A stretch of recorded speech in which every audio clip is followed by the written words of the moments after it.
জুড়ন তুই বলে ফেল, দ্বিতীয় বিশ্বযুদ্ধ কবে হয়েছিল? স্যার, প্রথম যুদ্ধের পরে এবং তৃতীয় বিশ্বযুদ্ধের আগে। ফজা, জি স্যার। তোরও কি তাই মনে হয়? হ্যাঁ, তাই মনে হয়। মানে বাস্তব জিনিস তো মনে হবে নাকি? না মনে হবার কি আছে? ঠিকই তো বলিস। ঠিকই বলে। হ্যাঁ ঠিক, প্রথম বিশ্বযুদ্ধের পরেই তো দ্বিতীয় বিশ্বযুদ্ধ হয়েছিল। হ্যাঁ, আচ্ছা। এবার ভুল আছে নাকি? ঠিক বলিস। আচ্ছা চুপ কর, এটাও পারলি নে। শামসুল বানান কর, তুই আঁকলি সামনের চুল পিছনের চুল শামসুল। মানে এই আর। ঠিকই আছে। হ্যাঁ, ওরা যা বল সব ঠিক। একটাও বে ঠিক আমি পাইনি এ পর্যন্ত। তুই বল, নলেজ মানে কি? নলেজ, হুম, নলেজ মানে যার লেজ নেই স্যার।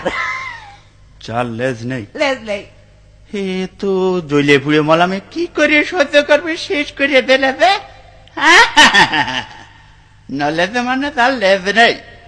ওয়েলকাম মানে তুই কি বলে ফেলা? স্যার, তেল আসতে। ওয়েল মানে তেল আর কাম মানে আসা। ওয়েলকাম, তেল আসতে। ঠিক বলিস। তেল আসছে। তেল আসছে।